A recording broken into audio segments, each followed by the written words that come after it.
Hello, everybody, and welcome to the second episode, or if you watched the first one and were paying attention, first full episode of Theory Thursday at Murphy's Multiverse. I am one half of your host, Hunter.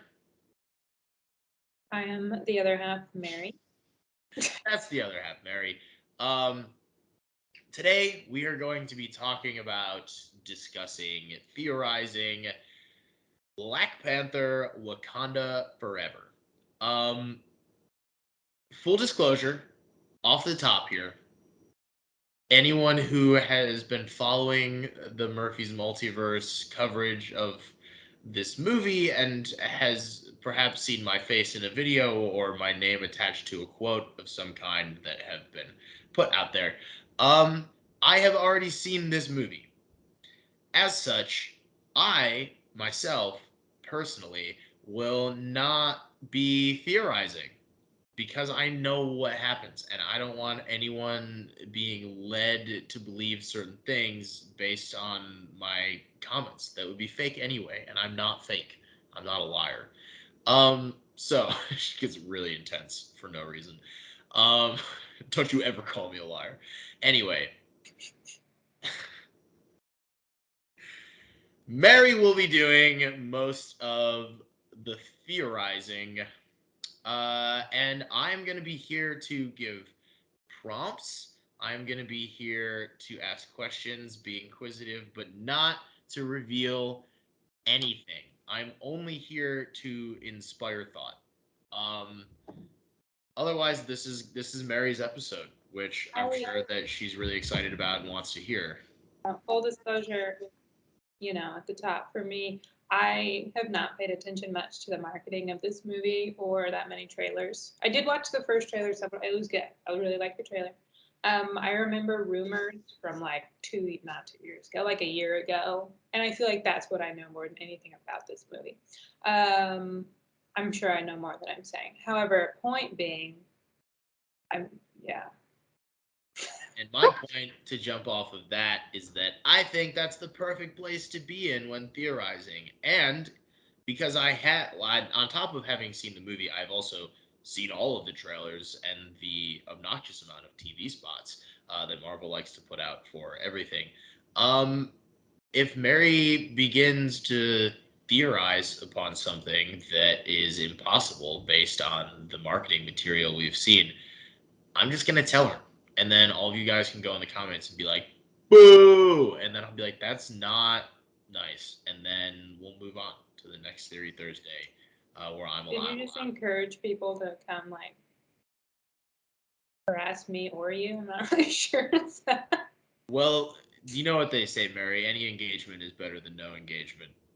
Yeah, I don't know. I'm just here for the vibe, man. So I don't know. And But, but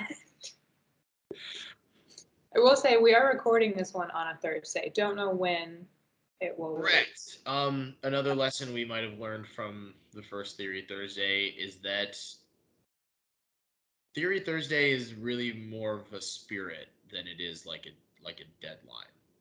And that is that is on us. You know, it's a fun, catchy title, but um, we're here recording this on a Thursday, knowing that it's not also going to go out on a Thursday. But That's what it maybe been last time because it was like a Tuesday and then it went out on a Saturday. So we got one half of the Thursdays into this one. There you go. there we're doing better. Really, Thursday Theory Thursday is part of your soul, not part of your calendar. And you should just keep an eye on it, and we're gonna tell you when it drops. But this one we are recording on a Thursday, so I still feel comfortable calling it Theory Thursday because I think that like this is our Theory Thursday, you know. Next time we will be uncomfortable calling it Theory Thursday and we'll let you know. I'll Um, let you know the day I'm uncomfortable calling it, and today's not it. That being said, let's get to talking about. I was trying to think of a rhyme. It's not going to come. Black Panther: Wakanda Forever. Mary, based on the one trailer you've seen, and perhaps rumors that you've heard, do Yeah. you have any like major theories going into this that you feel like you feel confident this is going to happen, but it's not confirmed that this is going to happen yet? Yes, except I those were things that were definitely like rumors at some point, like a That's long okay. time ago, that I'm pretty sure may or may not be true. I don't know. I'm not good at that. Sometimes I'm just wrong. Let me start with some of the big ones that like we see people talking about online all the Got time. it. The biggest one going into this movie is we know based on the title and the marketing that somebody will be donating the Black Panther suit and taking up the mantle. I don't think the trailers have done a pretty good job of hinting at who it is. Yeah, Um, I will not say whether or not the trailers are leading people in the wrong direction or not. However,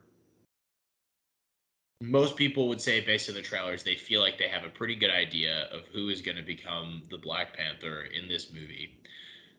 Mary, who do you think is in that suit in the trailers?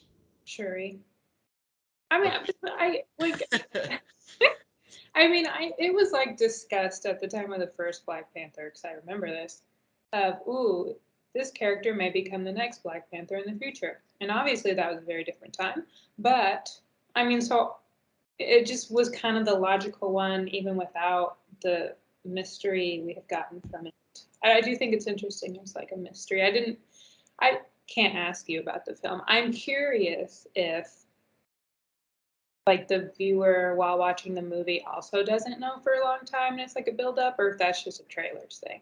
It Yeah, I seems have odd that it a would comment be. on Yeah, that. yeah, However, I will say that it is handled very well. Whoever does put on the suit, um, all you're gonna get from nice. here is something that could be in a pull quote, and very tasteful.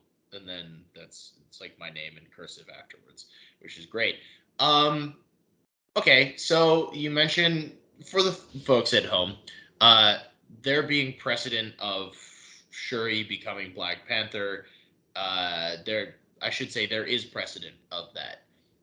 The reason that when Shuri first popped up in the first Black Panther movie, if somehow you don't know this, people were already kind of saying, "Oh, there is a chance possibility that at some point in the MCU she, puts on the mask," is because in the comics she does, and also as described in the first movie, it is sort of just like the line of succession, um, based on who could have that mantle in the comics because it is sort of a family thing as long as no one beats you in a duel. Um, and yeah, there is a time period where T'Challa gives up being protector of Wakanda, and in his stead, Shuri becomes the new Black Panther and the new protector of Wakanda. So it is a thing that has happened in the comics.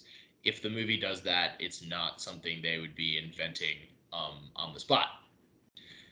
However, as mentioned, it is very possible for someone to have the birthright of Black Panther, but then lose it in a duel. Um, M'Baku famously likes to try this in both the first movie and the comics. So, even though the person in the trailer does not look like M'Baku, um, who's to say what happens? This is it. It's all CGI. You It's know, all you never CGI. know. The trailers have been mysterious in the past, if we're being completely honest with ourselves. Um, yeah, I mean, I know that at different points people talked about there's, a time many years ago, and again, we're talking we're talking a while ago. Um, so don't take this as a comment on the movie. But I had been going really hard for Okoye to become Black Panther because I felt like within the context of the MCU at that point in time, um, it made a lot of sense for her as like a warrior to take over the Black Panther mantle while someone else like ruled the country in a similar way that T'Challa was doing that in the first movie or in Civil War while his dad technically ruled. So that's also possible. So I'll say this: if Mary, it weren't Shuri, who else do you think it could be most realistically? Based on the trailers, probably Okoye. Probably not M'Baku. I mean, like what? Yeah, I mean, they're not gonna put Martin Freeman in there, but sorry to say no. Hypothetically, like they could, it would just not go over well. I'm still thinking just the trailer itself. That's not Martin Freeman. You know, like come on. I know that's not a theory, but I'm just saying like there's a body type maybe we can say. I mean, it's a trailer. Everyone's seen it, but doesn't look It doesn't. That's like not what the last one. like from Sherlock. It's probably not what he looks like here. Is what you're saying. Yeah, yeah. I don't know why they would like. I don't know. I don't. It's weird to me that it's like a secretive thing at this point. Like I'm not fully sure. When it was like debated in the first place, because like you said in the first like in both the comics and the movies, it always felt like Shuri would be the next one. So like when people started debating it, I was always like, I don't fully understand why we're thinking so hard about it. Um, Here's another question. Something else that I've heard people discuss online. Um, in the first Black Panther movie, one Eric Killmonger destroys all of Wakanda's heart-shaped herbs. So, should somebody else take up the Black Panther mantle, do you think that they are being powered by like how do you think they're getting their Black Panther abilities? Or do you think it's just someone who's like really well trained and they're just gonna go with that? That'd be funny. I haven't thought about that, or not recently. I haven't thought about that. I don't know. It's a I good mean, discussion. I saw like a few Twitter threads on it that I thought were actually pretty neat because I like forgot that happened in the first movie, so I thought that was an interesting thing to debate. yeah. I mean, it's clearly something they planned for if they put it in the first movie. Like this Yeah. was something because but I don't know. I mean, the trope is like, oh, they find one somewhere in some like meaningful location, and there's like a light shining on it from like a crack, and then maybe like a babbling brook. I don't know, but there's always those kind of places, and those just randomly one left for some reason. Maybe that's the case. Maybe it's not. Just sitting there. I don't know. Someone just trained. Interesting. I mean, partly like, why not? It's a mantle. Yeah. Um, I'm writing down heart-shaped herb, random one left, light from okay, crevice. so a little too specific, but I don't think that's gonna. If that does happen, that's pretty good. If there's, That's pretty good. That's why like I wrote it down so specifically because I was like, imagine, imagine. you can imagine, whatever. I can't imagine. I'm trying to Okay, listen. I'm trying to have this conversation like I don't know, and I right. think that it would be funny. Going back and forth. That's okay. It's a difficult spot for you. Personally, I feel like it's more difficult for me. But that's okay. I'm trying to think. Okay, find a random one. They don't have powers. What if they have powers from something else? What if they got powers, but it's not the same sort? Right.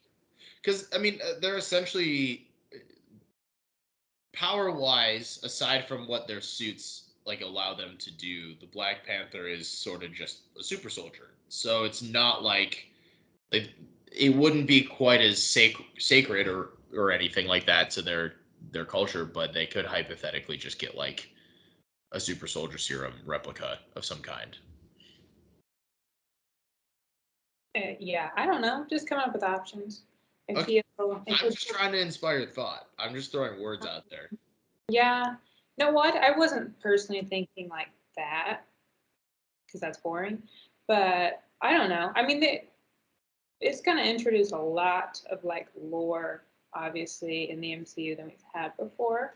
We can talk about, First of all, I'm going to take it. Okay. So you read things sometimes, right? You read illiterate. I do. I write, and so on top of that, I do occasionally read. Okay.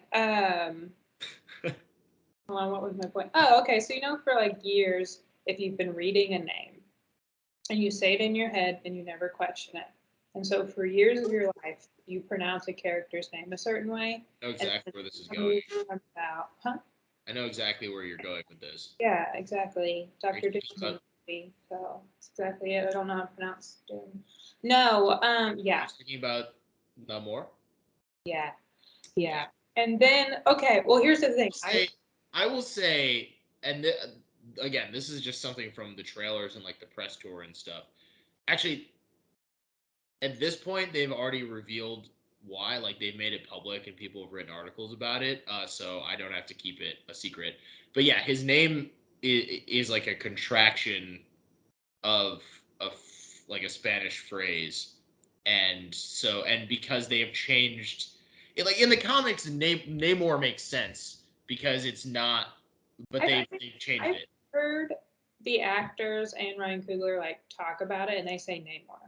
But before I heard them do that, and I don't know if I've heard it otherwise, like out loud, or didn't pay attention or what. But when I saw that clip, I don't know if it was in a trailer, and he said Namor, I was like, fuck, like I have been wrong for a long time. I I did that with Thanos. I thought it was Thanos for like so many years. Yeah, well, and even that one, like I feel like it depends on the character who's talking when they pronounce it. But I will say Namor is a very like I think that's like an MCU specific pronunciation based on they again not a secret, but they've changed his culture and like background and all that stuff, which is really really cool and works very very well.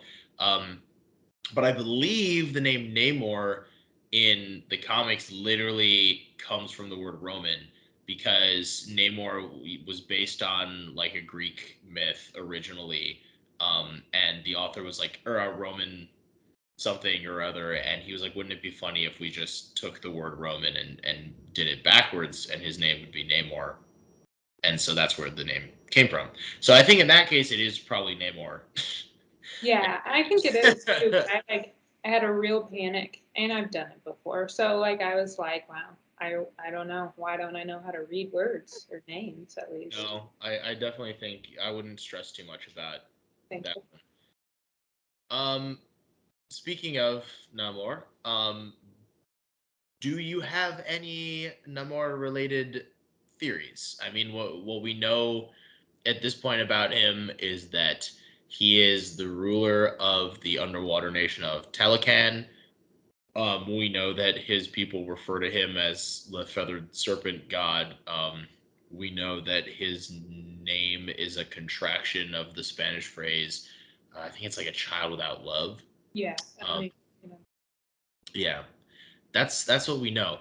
Uh, I will say, what do you think about that phrase that his name comes from? What do you feel like that potentially means for like, him as a character? well, it sounds like either like I don't know, classic trope. Parents die when very young. Very Disney trope, so it's suiting. Could be that I didn't have like his parents. Could be his parents were dicks. Um, so he just literally didn't have love.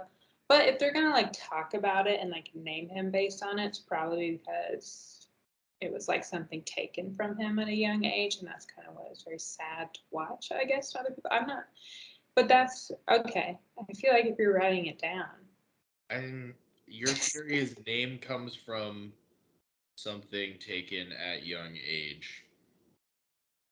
no, I mean just like oh, okay, yeah, yeah, I see, yeah. Yeah, yeah, That's I mean usually that I mean in the context of a like boy without love sounds like a kid. what would happen to a kid that makes them without love, probably parents, more, I don't know, siblings. Like it could have been horrible. I don't know. I don't, and I don't know. I don't know.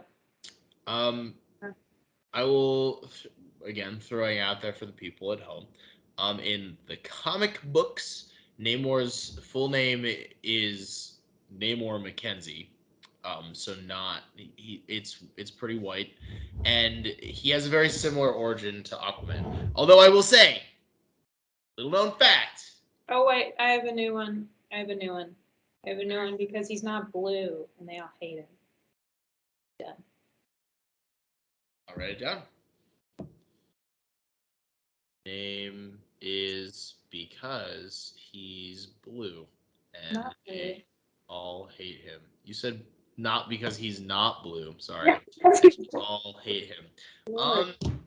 Um, yeah. So fun fact: Namor actually came first. He did in fact exist pre Aquaman. He was people give Human Torch, the original Human Torch, a lot of credit for being the very first ever Marvel superhero.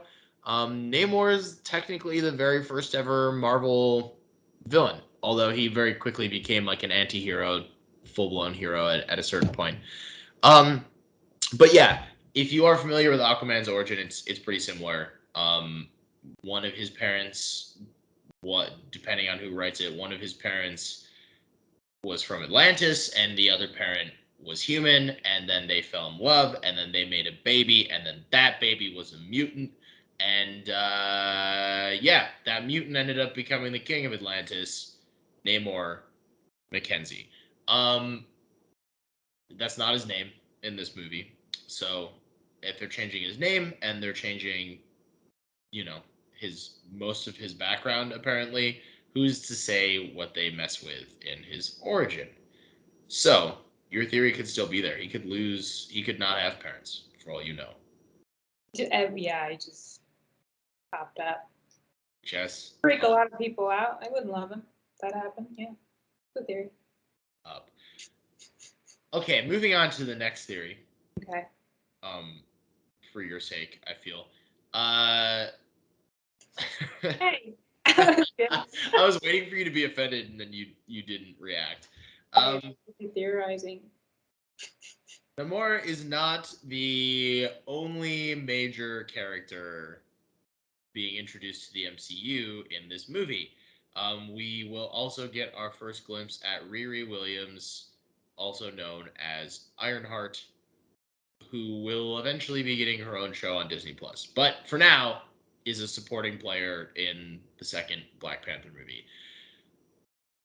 The trailers, as far as I know, have really barely shown Riri. Like I feel like we haven't seen a lot of her, and I definitely don't think they've explained like how she is part of, like how she gets caught up with Wakanda or like that. Yeah, I don't think they have. I don't think Um, they have it at all. I think all we've really seen is the shot of her like doing the Iron Man hammer on her own Right. armor. Maybe at some point, yeah, it has to be this the kind of Iron Man like face thing in front of her when she's talking. I have Yeah. seen that.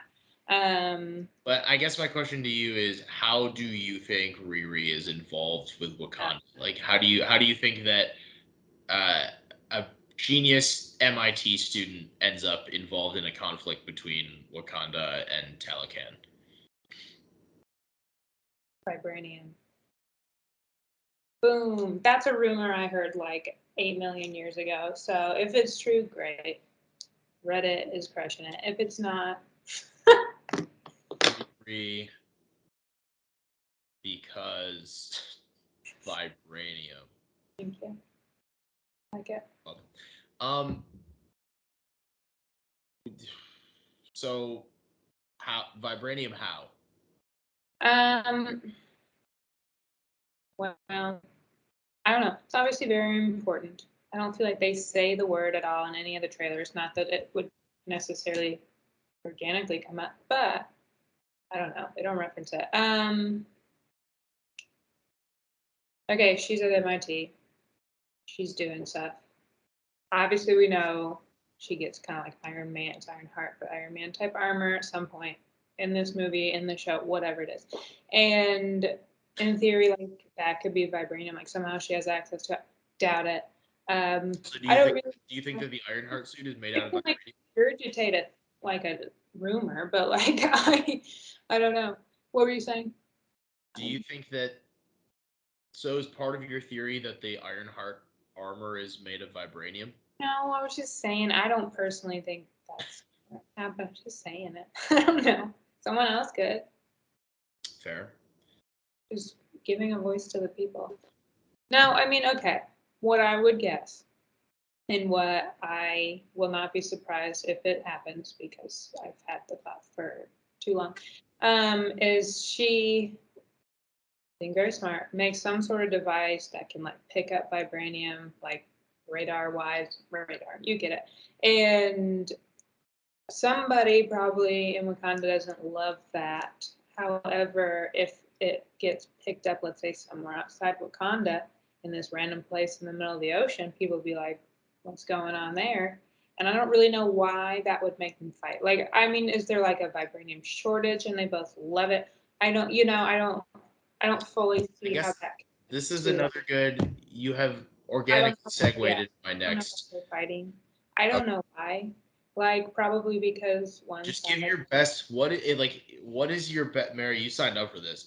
What I is your best guess as to why Wakanda and Talocan might be fighting? don't know. I don't feel like it's something I've had a like thought on like that specifically, but Namor, our guy, he, Our dude, our yeah. man, our I little mean, boy, he's gonna be very protective of his kingdom. He's gonna be very, I think, famously. hostile, like the Yeah. character in the comics, probably a bit thin skinned. So if he perceives a threat for whatever reason, he's gonna get it, And he's gonna do that cool jumpy fly thing. That better happen more than those two jumpy fly things. You can't tell me, but I can't tell you, it looks cool in the trailer. but I will say that it does the same shot that looks cool in the trailer also looks cool in the movie. I can tell you that. Nice, Yeah, nice. he's got little winged feet. Ooh, Mutant. yes. In the comics, name Namor. Well, Namor in the comics, uh, is the first mutant. This is actually a question I was kind of excited to ask you. Uh, in the press tour for this movie, uh, I apologize if I'm saying the name wrong, but Tenoch Huerta did say that MCU Namor is a mutant.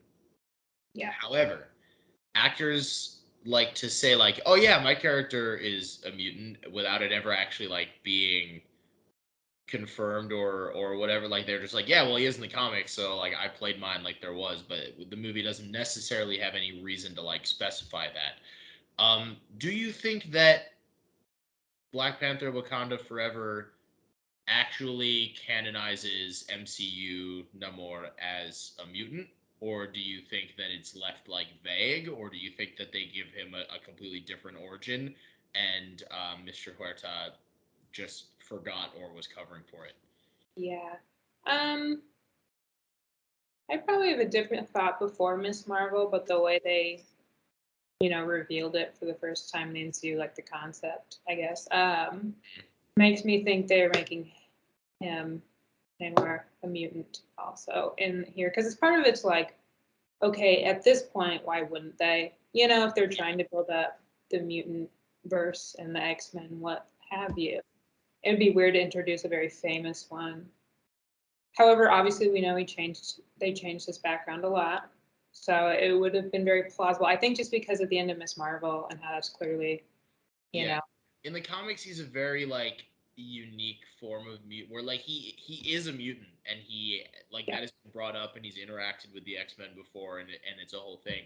But his allegiance is not to like mutant kind as they say in the comics or anything like that. Like he is very much in the comics it's Atlantis, in the MCU it's Talocan, like those are his people. Like he identifies with them over mutanthood.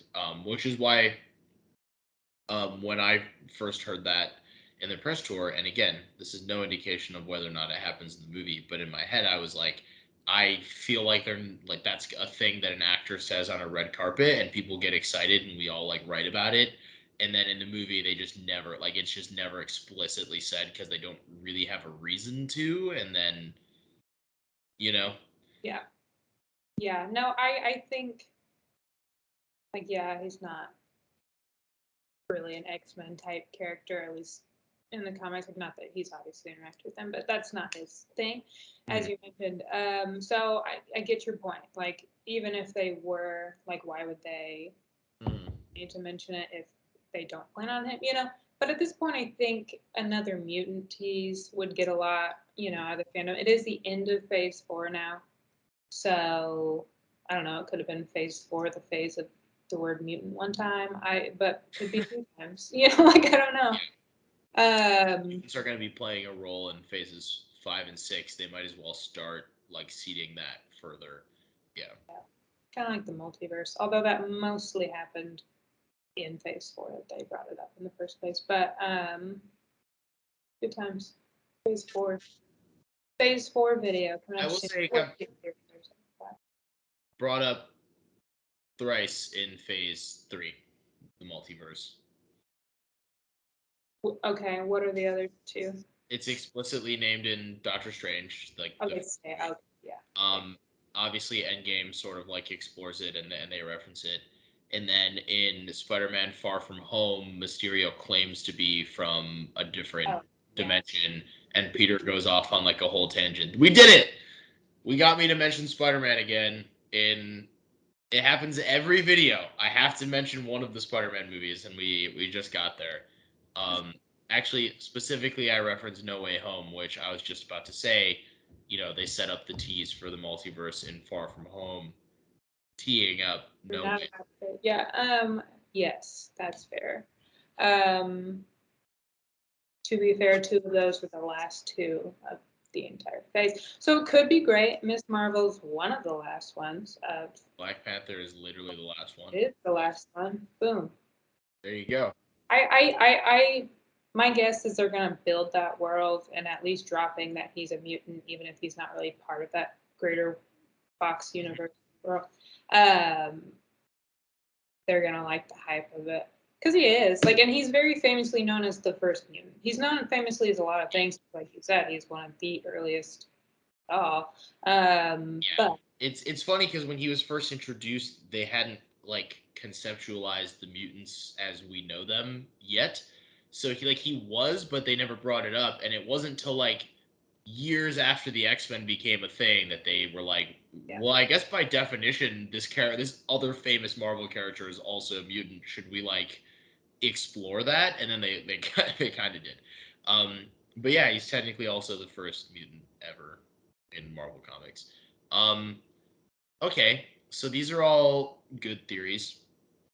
Um, what else do we have here to talk about? I'm thinking, I'm thinking,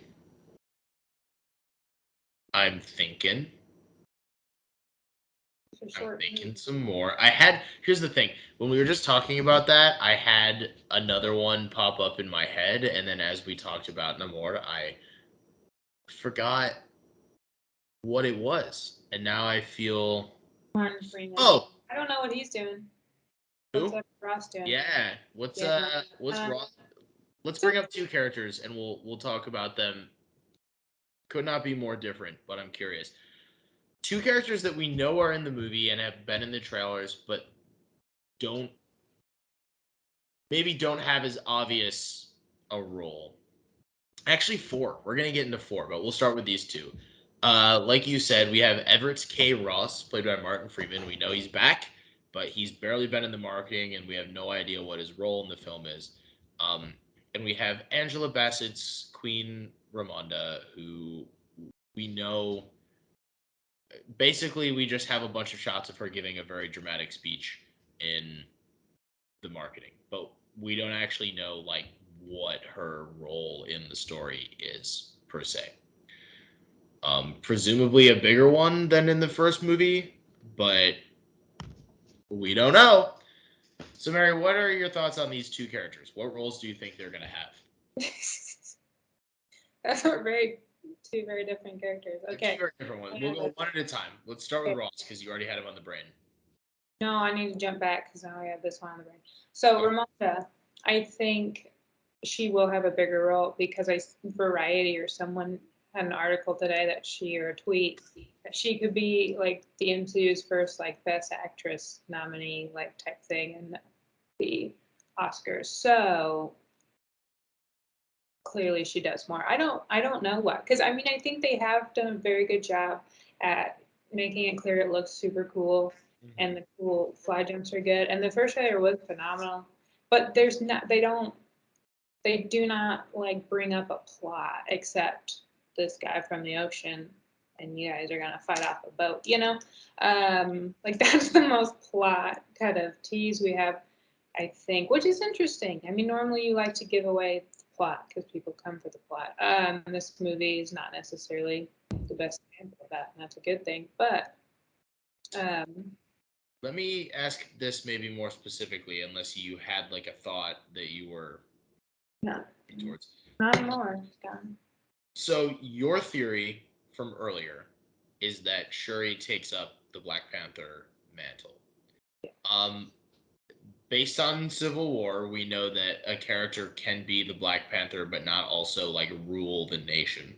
So, do you think that Shuri is also taking over as like queen, and Ramonda's there just kind of like as a mentor, or do you think that Ramonda is like, I am taking this nation back, or do you think it like needs like they're both too obvious and something else is going on? I'm gonna go with option number two. I don't know. I mean, you don't have a character like that and not. I mean, I guess she didn't have to be the queen to like be as powerful. But like she was talking at that, I don't know, UN or whatever. In the trailers, heard her speak about it. So someone who's doing that's probably the ruler. I never questioned it. It's an interesting question because that was I always assumed it was yeah she's queen and then Shuri or whoever could be Okay, anyone. well, let's hop back to Ross then. Okay. Um, I don't know. I mean, he looked the shots we have of him, or at least that I'm thinking of. He's like not in like very FBI looking clothes because he was with the FBI. What did he work for? uh, oh gosh, I've seen both CIA. Panther movies and I'm forgetting. Yeah, it's CIA. I'm pretty sure it's CIA. Question. Yeah, it's very domestic. Okay, so I feel like he looked very like casual and had like a beanie on, and that gives off very like secret invasion-y vibes. I don't know why. Oh, he's in that too. Yeah, that's why. Like the We start. have two trailers out with this man who's barely.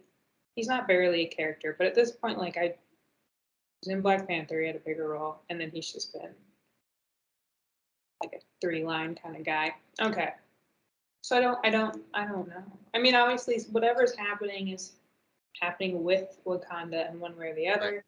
Well, I He was, guess you could assume, like, again, just based on the fact that he works for. Okay, wait. I'm trying to find like better, more specific questions to spur on theories here. So you're saying that you think it's interesting that he is what we've seen from him for the most part in the trailers. He hasn't been in like a suit and tie. Like he hasn't been a very CIA looking dude.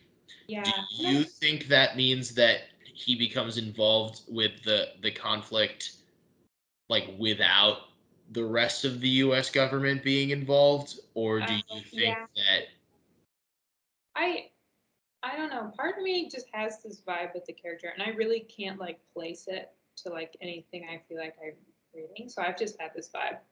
So it's probably very wrong, but I've always had the vibe that his character, after the snap or whatever we didn't see off screen, the blip, the snap, the blip, um, for some reason no longer works for the government, and he's more of a for hire kind of thing. Not, yeah, I don't know. It feels kind of shieldy. It could, but we don't have shield, so we do under. But just kind of that like covert. It's like a. I don't know. I don't know if he works in this theory. If he works for like a whole group or if he works for himself. But I just have the sense he's not with the government anymore. But somehow his skill set and maybe past relationship experience with Wakanda is the key that pulls him back in. I don't know. Yeah. It's not a character to keep around. He's just there. Yeah, I he does almost feel like an obligation character, like, without knowing how he may or may not play a role in the story. It's like he was in the first movie and his role in the first movie made sense, and it's Martin Freeman, and people like Martin Freeman, and I can understand people maybe looking at his appearance in this movie like, I don't know, like he's an actor that people like and they want to keep him around, and he signed a contract for a certain amount of movies, and now they need to like fulfill that contract, so they're going to find a way to fit him in. I can see how it might feel that way. So he's the most important character of the entire film and Phase 5. Yeah. That's what we're gonna. So he just told us. Yeah. He is No, I mean, that again, third after credit scene is. I to be fair, I think the reason I get Secret Invasion vibes is literally there's a Secret Invasion trailer where all he does is like Yeah, walk. that we all know is happening. Yeah. Yeah, so maybe I'm just complaining, but I feel like I don't know. It's gonna be like a tease, like his character ultimately is gonna be like a tease for like a different type of Marvel project, like Secret Invasion, like somehow whatever he was doing on the side. So do you think that perhaps he is like not maybe like a glorified cameo, like he's in like one or two scenes, and then Yeah, I could see that. Yeah. I mean, you okay, got a lot going on. Like, and again, I don't know the central conflict or plot, which is not known a lot. But it seems like if he slash his character was a big part of that, there'd be a lot going. I guess it could be a lot going on. But I feel like with Namor, gonna say both every time. I just don't know why they would spend a ton of time with Martin Freeman. But fair. This is a I fair. he's already a scroll, and that's just a scroll, and they just happened to turn into Martin Freeman. So the fourth wall break a little bit joke. It's great, and then we've got a Yeah, scroll movie. Just yeah, he turned into Martin Freeman, and then all of the characters in the movie thought he was Everett Ross, and he was like, "Oh, there's another guy that looks just like this actor," and now he's got a. He's like, "This guy's involved in crazy stuff. that's I how don't he gets his know." contract with it. Yeah, that's his role. Is the Whoa. Um, Two other characters that I wanted to talk to you about, aside from these two. I feel like again, you seem to have pretty strong opinions on Shuri and Ramonda and Okoye and Nakia. What are you thinking there? And on top of Okoye and Nakia, I'm going to throw in that Michaela Cole was cast in this movie as a member of the Dormelage and Anika, which is public knowledge. Um, and we know almost literally nothing about her role in the movie, um, or Okoye or Nakia. So these are the other characters that would have been majorly affected by the death of T'Challa. So what are you thinking? How do you think they fit into this movie? I'm especially curious what you think Nakia's role is. Um, because I feel like she was a lot of them feel obvious, but I feel like she was the character who could have gone like a lot of ways. Mhm. And what do you think? What do you think Michaela Cole's doing in this movie? That's a tough one because I don't know. I don't even know what Martin Freeman's doing in the movie. He's a I character. know. I have no idea Kayla Cole's character is doing in the movie. Although I do feel like I have read things about a potential, because it's always headline news when this happens, but potential LGBTQ plus in Wakanda Forever, and I believe Michaela Cole's character's in that. And I don't know. I will say that her character in the comics does have a I think brief relationship with Shuri, and that's something that happens in the comic books. Um, No, and I'm all for that. which is why when she was cast as that character, everyone was like, "Oh, this might be like LGBTQ because she that like her character is established as that." No, that's right. Okay. I mean, I remember seeing so because I am, for a lot of reasons, very supportive and welcoming of inclusion like that. But I don't know how hyping out. Here's an issue with a lot of movies. Marvel's one of them. All the franchise. Um, there's so many more of the first LGBTQ character, and it was Joe Russo. Is that the right Russo? Anthony Russo. Anyway, sorry. I think it was. Point being, there's so much. There's so much where it's there lately. They're adding that in, and it's like implied, or it's like very very brief, and that's good. I want there to be that in the movies, but without like dedicated like subplots for like the romance, like I feel like it just gets in the way. Like it just always seems weird when they throw in like side relationships. Anyway, so I'm picturing just a weird side relationship, and I don't know how it affects the movie, and I hope it's better than that. But that's my theory. That's my thing. How I feel. Okay, so you are predicting a relationship, LG. Okay. Um, what about Nakia? How are you thinking that Lupita Nyong'o factors into the conflict here going on? I don't know, but at one point there is a shot I have seen, and she's in something, some cool suit. That's another reason why people who theorize her doesn't really make sense because she's in something else. I guess that could be two different time points. It doesn't matter. I don't know. Okay, that's fair enough. That is fair enough. Atuma and Namora are the other two like named famous to an extent comic book Atlanteans for Marvel. And they are both confirmed to be in the movie alongside Namor. Um, do you have any thoughts or opinions on how they might play in? I'm so little background knowledge for some people in the comics. Namora is Namor's cousin, who was born and given a name similar to him because the name's like means it's like a family thing. Um, but that's why their names are so similar is because she is his cousin. And Atuma is essentially the M'Baku of Atlantis in the comics, but like comic book M'Baku, not movie M'Baku, where uh, he's like the big tough guy who feels like he should be king of Atlantis instead of Namor, and so he's like constantly trying to fight him and overthrow him and yada yada ba da ba da ba. But in the trailers for the movie, it would seem as though Atuma is like the general of Namor's army and is loyal.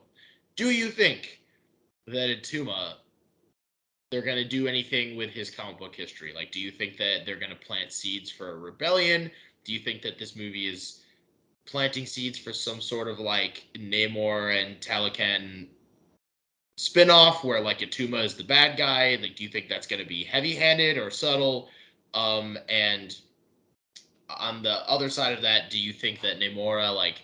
Do you think they're going to go into the family history there? Do you think that she's also sort of just there?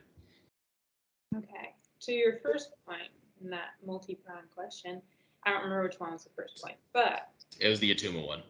yeah. Okay. So give you the breakdown of my theory, then we can discuss. I think the seeds will be planted for a Namor centered project in which he is the villain. I knew none of this information until you told it to everyone at home either. So this is what I'm working on. I thought And that might have been the I, case. So yeah, I 100%. So, but I think it will be subtle, not heavy-handed. That was one of your questions because not as many people know them. So I think doing something overly heavy-handed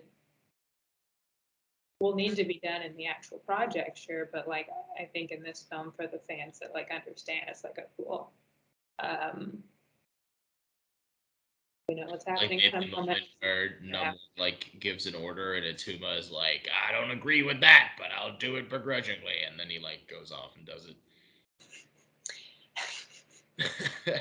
I feel like that's how movies a movie that wants to like plant the seeds that there's like a rebellion coming. That is always what they do. Like the main guy will give his general an order and the general will do it because it's not the project where he's gonna turn on him yet, but like he's gonna do it and he's not gonna like it. And he's gonna like give a sassy comment before he does it, like, I don't see how this will help the people, or like, this is gonna lead us to our doom, but okay. And then he like goes and does it. You know what I'm saying? I feel like this is a thing that's Are been you happening asking? since.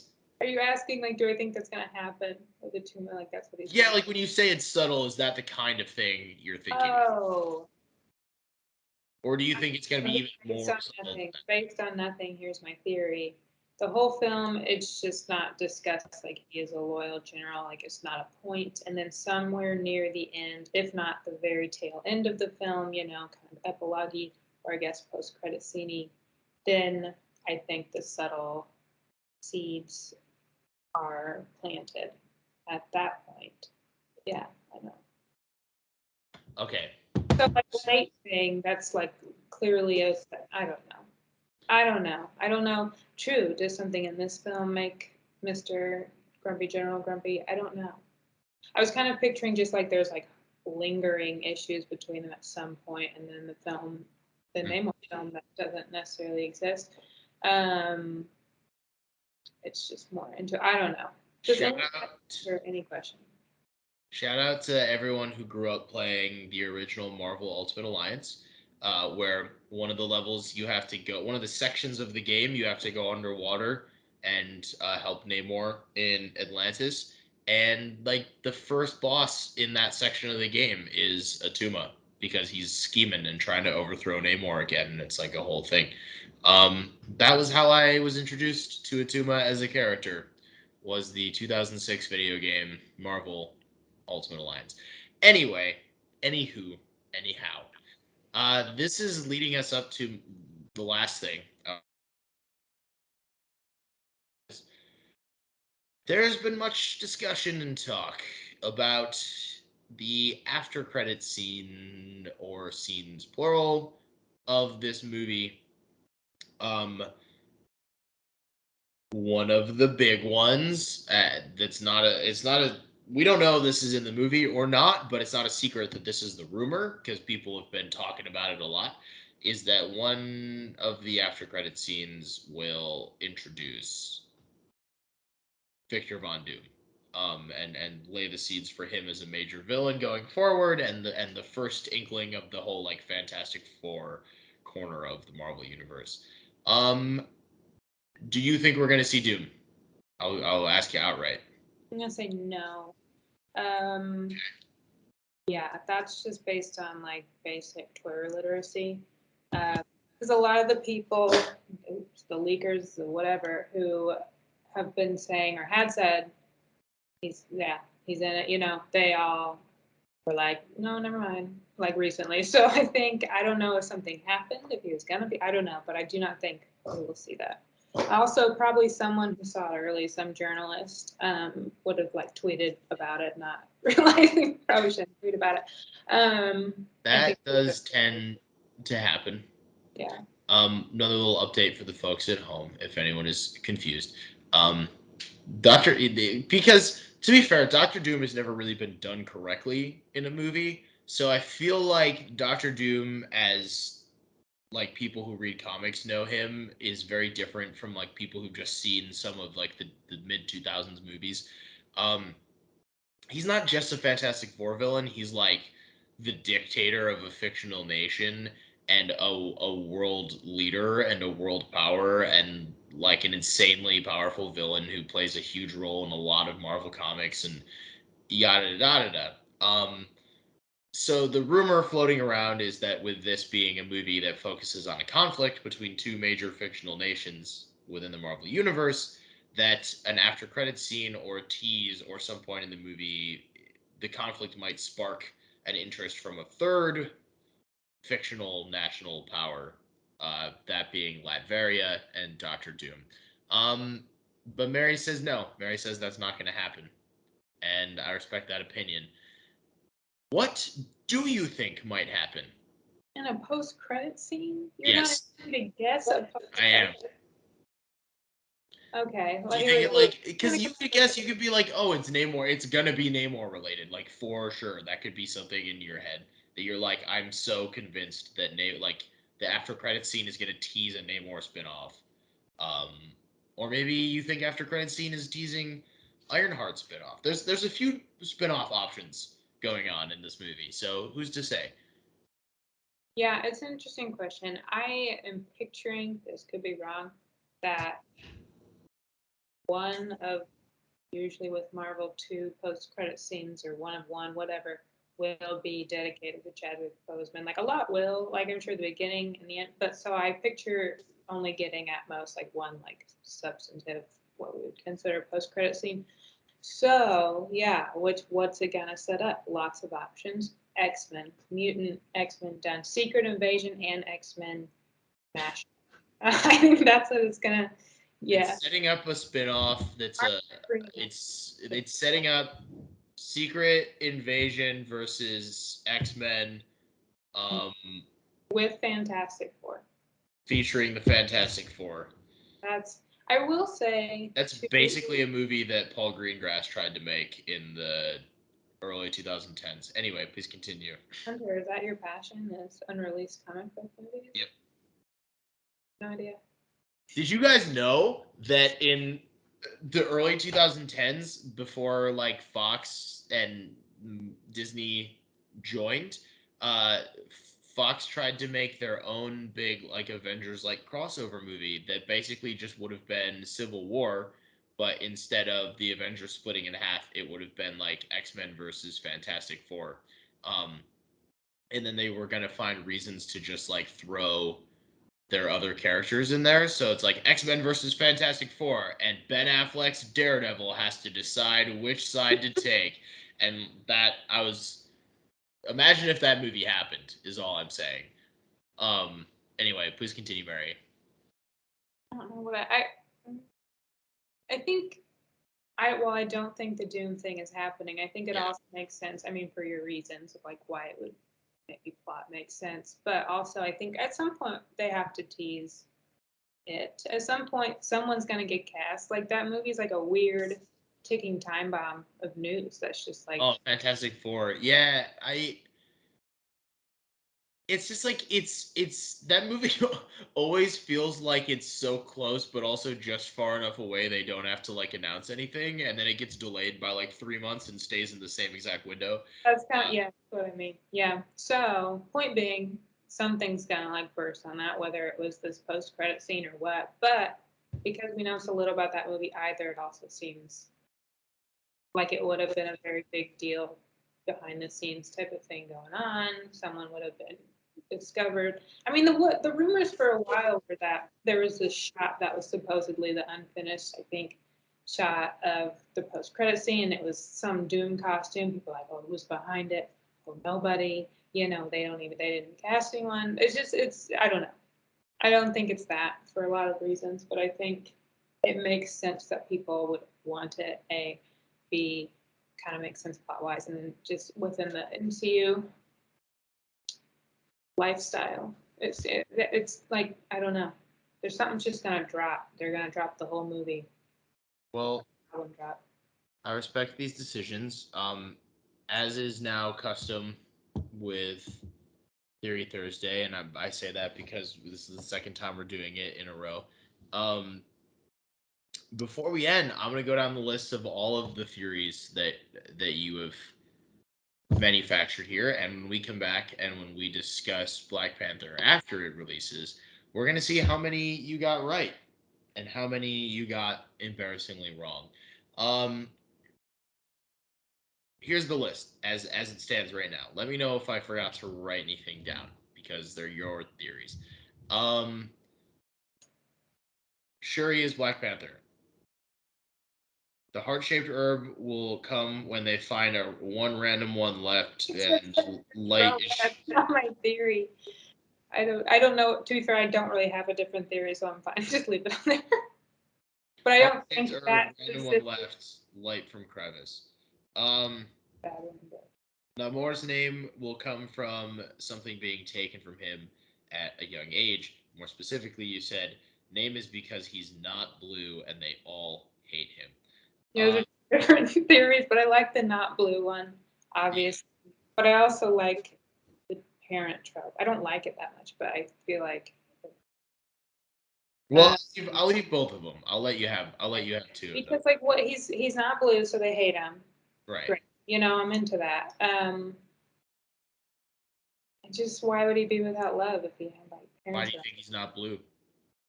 Because like in the comics, because one of the parents was not Fair. Atlantean, so Fair he got kind of the enough. You think Riri is involved because of vibranium?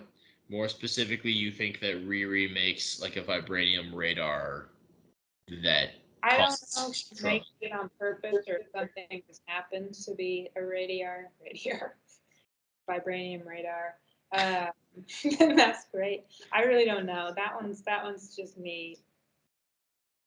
That's okay. That's okay. It's okay to be wrong.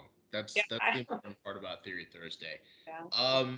You think that Namor is a mutant and that it will be explicitly stated in the movie. Yeah. You think that Ramonda will be queen, Yes. like ruling the nation What? when the movie picks I up. guess I just have no idea. I feel like they've called her Queen Ramonda, like in the marketing. Well, Is that she was her secretly title not, even and when that's why T'Challa everything was there. is. What? Sorry, I just killed a bug. Um, that was her title even when T'Challa was there because he was, But but he that's was like still, ruling the. And a I feel like it's like one of those monarchy things where it's like you're technically will keep queen until you die, but you can like specify like queen mother. region or like queen whatever. But anyway, you think that Everett K. Ross no longer works for the government by the time the movie picks up, and you think that his amount of scenes in the movie will essentially be the same as like a glorified cameo, just like a few different scenes here or there. Um, you think that there will be an LGBTQ relationship represented in the movie, hopefully with Michaela Cole's character being well, hopefully for, not hopefully, but you know what I'm saying. I was gonna say hopefully for the sake of comic accuracy, and then I was like, I guess that's not actually that important. Um, anyway, you think that Atuma will be essentially loyal for the whole movie. It won't factor into the plot too much, but then at the end, we'll get like a little tease that he might not be super 100% loyal. Yeah. What if he? No, I'm not. No, I'm good. I was no. I was thinking, what if he had, whether secretly or not, been kind of behind the reason they're fighting? Like, Oh, like he's low key the main villain of the movie. yeah, I guess that is true. That's what we should talk about. Oh, you think that? Okay, I'm adding that. Atuma secretly main villain. Throw it in there. Okay, cool. So we'll They've add that said, down. they've said like in press, like, oh, Namor's not the villain, and that can mean one of two things. A, he's kind of this anti-hero. Depends how you look at him Yeah. type character, or it could mean there's a villain, or in theory, no villain, and they're just fighting. I don't know, but Yeah. Well, um, it's important. I think people often forget that there is a difference between being the antagonist of a story and like being a villain. Um, and I think that like, yeah, yes, but we have Atuma secretly main villain. I like that. This is my new favorite of your theories. You say there will be no Doom, I do. no Doctor Doom at all in this movie. And you think that even if there is more than one post-credit scene, there's only going to be one like substantial post-credit scene, and the other one might be more of like a tribute type situation, or like a less like setting up a future project and more. Cool. That's what we got. That's what we got written down. I think this was a really successful hour of me forcing you to talk about the thoughts and ideas. One of my favorite pastimes. Is there any? I mean, I feel like I know your answer, but I always ask you before we peace out. Are there any other theories, thoughts, or ideas that you want to throw out there before we officially conclude Theory Thursday and there's no going back? This is unrelated to this, but I think it will get a Best Picture nomination. So I don't know. Oscars wise, that's my Write theory. that down Okay. because we can't. Obviously, it's not like a when the movie comes out. We know.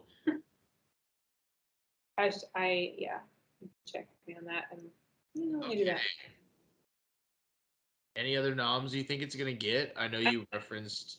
Yeah, I mean, someone tweeted, and I mean, just from the trailer, like Angela Bassett like killed it. So I could see that. I don't know. I don't know. The Oscars, the Academy, they're weird. They like. I don't know. I know what you're saying. Do you Yeah, think you'll cry? you cried a bunch. That's I did cry. I cried a lot. I So cried in all three acts, actually. yeah, that seems like a personal question. Then I don't feel like I cry at many things Well, it other was than definitely a personal question. I just thought it'd be fun to ask it. yeah. Well, yeah. So I mean, I don't know what happened, so I don't know if something would make me cry. No, I guess the question is less like, do you Yeah, think there are events in the movie that will make you cry? And more like, are you the kind of person where when they're talking about certain subject matter, you're gonna like start crying in the theater? I not usually. I can though. Endgame, I was like sobbing, and I always go to these things alone, and so I'm like next to these two, like 6-year-old men, and I'm just like sobbing here, and I feel like they wanted my seat because they were a group of friends, and I like cut them off. It was the best seat there. Anyway, but so I do remember crying. A lot. Huh? That happens a lot. It doesn't. That's like the one exception I can. Okay. Okay. Um, You said that like it happens a lot, and I was like, you gave a specific example, but it feels like maybe this happens more. no, I cried. I feel like I cried a lot. But to be fair, if I cry in public, I feel like I cried a lot. Yeah. But I do remember because Tony Stark died. It's very sad. I don't think I cried at Black Widow dying. No offense, Black Widow. Um, yeah.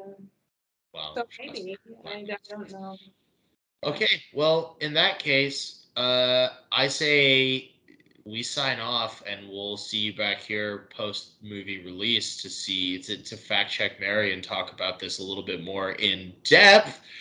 But for now, thank you for watching Murphy's Multiverses Theory Thursday, episode 2, Black Panther: Wakanda Forever. I have been one half of your hosts, Hunter E. Radisi.